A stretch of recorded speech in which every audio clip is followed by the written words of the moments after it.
Assalamualaikum warahmatullahi wabarakatuh. Perkenalkan, nama saya Dini Amelia Putri. Nama saya Dimas Anugrah Satrio. Saya Verna Fatia Putri, nomor 10. Saya Fikra Rafaela. Saya Gizan Nafisa Ramadhani, absen 12. Saya Farhan Muhammad Yusuf, kelas 101, kelompok 2.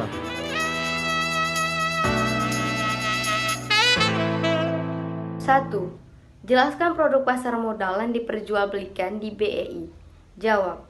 Terdapat berbagai produk pasar modal yang diperjualbelikan di BEI. Beberapa produk tersebut diantaranya adalah saham, reksadana, surat utang atau obligasi, dan FX, Change Trade Fund atau FT. Saya akan menjelaskan nomor 2, yaitu saya akan menganalisis kelemahan dan keunggulan dari produk-produk pasar modal. Yang pertama adalah saham. Saham memiliki keunggulan. Yang pertama adalah kita tidak perlu untuk merekrut karyawan. Yang kedua, kita tidak perlu untuk membayar pajak selama kita menggunakan produk saham, dan kita juga tidak memerlukan perawatan dalam produk kita. Nah, produk saham juga memiliki kelemahan. Yang pertama adalah karena tidak ada pegawai, maka kita sendiri yang akan memantau pergerakan saham kita. Dan kedua adalah karena produk saham dapat mudah dilihat, maka itu akan mengaruhi psikologis para investor. Dan karena saham memiliki sifat yang fluida atau liquid, maka pergerakannya akan naik turun atau tidak tetap. Produk reksadana.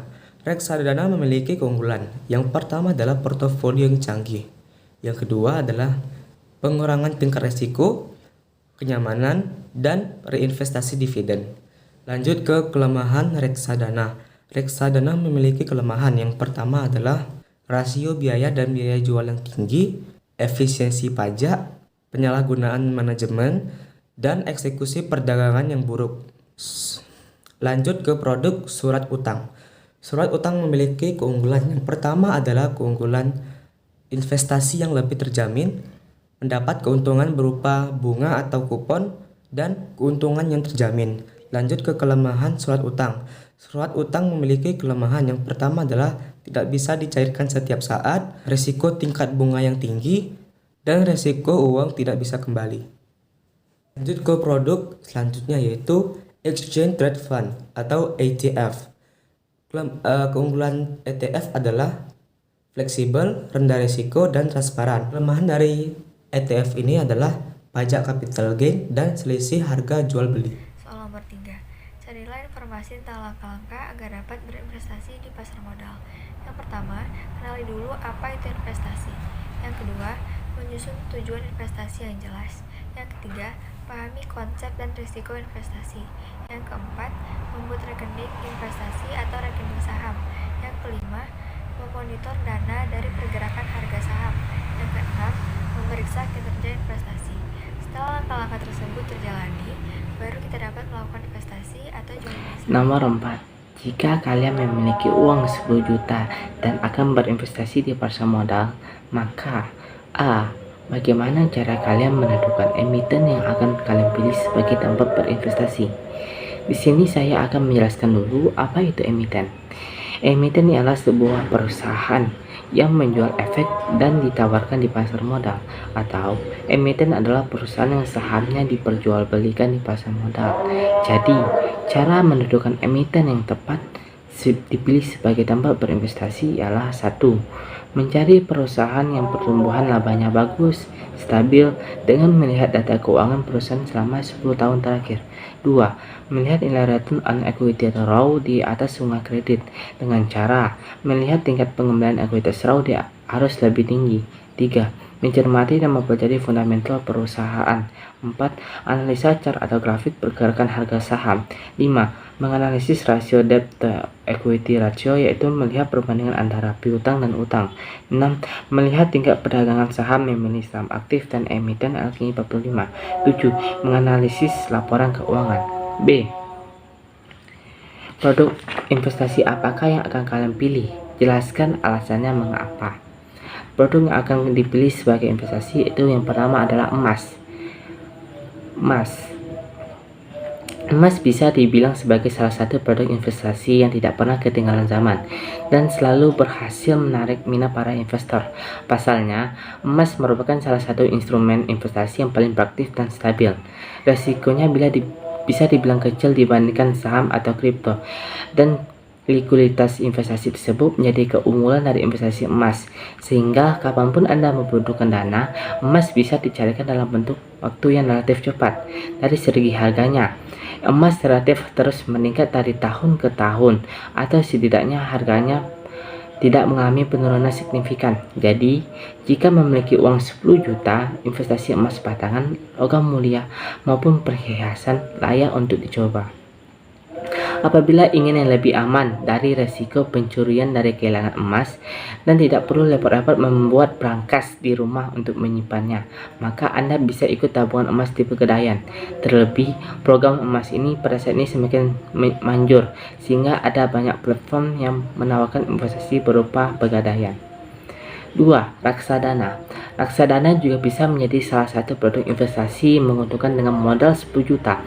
Reksadana sendiri adalah gabungan dari para pemodal dalam satu wadah yang kemudian dijalankan oleh manajer investasi. Karena produk ini merupakan kumpulan dana dari banyak pemodal, maka dapat berpotensi menghasilkan efisiensi transaksi yang cukup besar. Menariknya lagi, reksadana ini sangat cocok menjadi pilihan bagi para investor pemula, sehingga Anda yang baru pertama kali mencoba berinvestasi tidak perlu merasa khawatir, sebab dengan adanya manajer investasi yang akan membantu mengelola modal Anda, maka Anda tidak perlu mengawasi jalannya investasi sepanjang waktu. Untuk modalnya sendiri, sebenarnya reksadana bisa dimulai dengan biaya yang lebih kecil. Kini reksadana dapat dimulai dengan harga 10.000 saja, namun dana modal 10 juta tentu memberikan keuntungan yang lebih besar. 3. Deposito. Investasi memberikan keuntungan dengan modal 10 juta, yaitu deposito. Simpanan uang di deposita dijamin oleh LPS, yaitu lembaga penjamin simpanan dengan nilai maksimum 2 miliar. Sehingga bisa dibilang bahwa deposito ini adalah produk investasi yang minim risikonya dan tidak serumit jenis investasi lainnya. Sayangnya, risiko yang minim tersebut berbanding lurus dengan keuntungan yang akan Anda terima, karena keuntungan memang memiliki nilai yang paling kecil dibanding dengan instrumen investasi lainnya. 4. Saham. Investasi saham sering disebut mempunyai sifat berisiko besar, namun berpotensi untungnya juga besar. Keuntungan yang akan Anda peroleh nantinya sangat bergantung terhadap tren pasar serta kinerja perusahaan tempat Anda membeli saham. Itulah mengapa capital gain diperoleh dari kenaikan harga saham, sementara capital loss yang menyebabkan kerugian terjadi karena harga saham yang jatuh. 5. Crowdfunding. Crowdfunding adalah permodalan urun dana atau bentuk skema pembiayaan untuk suatu kegiatan usaha. Jadi, dananya ini dikumpulkan dari sejumlah besar orang melalui pasar modal dan nantinya digunakan untuk menjalankan sebuah usaha tertentu, sehingga keuntungan yang diperoleh berasal dari laba dari usaha tersebut. 6. Surat berharga negara atau SPN. Keuntungan dari investasi dalam bentuk surat berharga negara atau obligasi yaitu memberikan pendapatan tetap berupa kupon. Ini merupakan salah satu ciri utama dari instrumen obligasi itu sendiri, di mana para pemegang obligasi nantinya akan mendapat pendapatan berbunga secara rutin dalam waktu berlakunya obligasi tersebut. 7. Waralaba. Menjalankan usaha berbisnis sendiri bisa menjadi bentuk investasi yang layak dicoba apabila mempunyai banyak waktu untuk menjalankannya. Apalagi dengan banyaknya pelaku usaha papan atas yang membuka peluang waralaba, maka Anda pun tidak perlu merintis usaha dari nol. Menariknya lagi, banyak waralaba sekarang bisa dimulai dengan modal di bawah 10 juta. Itulah beberapa produk investasi yang dapat dilakukan dengan modal 10 juta. Yang C. Bagaimana cara kalian dalam mengurangi resiko kegagalan atau kerugian dalam berinvestasi? Cara mengurangi resiko kegagalan atau kerugian dalam berinvestasi ialah 1. Lakukan diversifikasi untuk kurangi resiko investasi. 2. Lakukan investasi jangka panjang. 3. Analisis dahulu sebelum mendapatkan modal. 4. Hentikan kerugian dengan cut loss. 5. Pastikan menggunakan dana atau uang dingin. 6. Mendanai UMKM Indonesia untuk mewujudkan inklusi keuangan. 7. Yakinlah dalam Kak Rafaela akan menjawab pertanyaan nomor 5, yaitu menurut kalian mengapa seseorang berinvestasi di pasar modal? Menurut saya, alasan utamanya adalah untuk mendapatkan keuntungan. Manfaat pasar modal bagi investor yang pertama adalah mendapatkan keuntungan seharusnya. Tujuan dari berinvestasi adalah mendapatkan keuntungan. Salah satu keuntungan yang didapat adalah dividen dari investasi di pasar modal dalam bentuk saham. Yang kedua adalah menambah alternatif investasi. Manfaat pasar modal bagi masyarakat berikutnya adalah menambah alternatif berinvestasi. Jika yang dilakukan di bidang properti seperti tanah ataupun rumah pada umumnya membutuhkan modal yang besar. Kini masyarakat juga bisa berinvestasi di pasar modal tanpa modal yang besar. Sekian, terima kasih. Perkenalkan, nama saya Gizan Nafisa Ramadhani, absen 12. Nomor 6. Bandingkan kelebihan dan kekurangan investasi di pasar modal dan investasi emas. Kelebihan pasar modal yang pertama, sumber pendanaan bagi perusahaan. Yang kedua, indikator perkembangan ekonomi suatu negara. Yang ketiga, sarana investasi masyarakat untuk mendapat keuntungan. Kekurangan pasar modal yang pertama, belum menyentuh segala lapisan masyarakat. 2. Ketidakstabilan kurs sangat berpengaruh kepada harga saham. 3. Tidak seluruh investasi berujung manis. Keuntungan investasi emas, yang pertama jadi alat tukar, yang kedua menjadi dana darurat, 3. Tidak memiliki bunga, 4. Keamanan lebih tinggi, 5. Mudah dicairkan, 6. Bebas pajak, 7. Melindungi nilai kekayaan. Kerugian investasi emas, yang pertama resiko kehilangan, 2. Harga fluktuatif, 3. Investasi jangka panjang, 4. Harga lambat.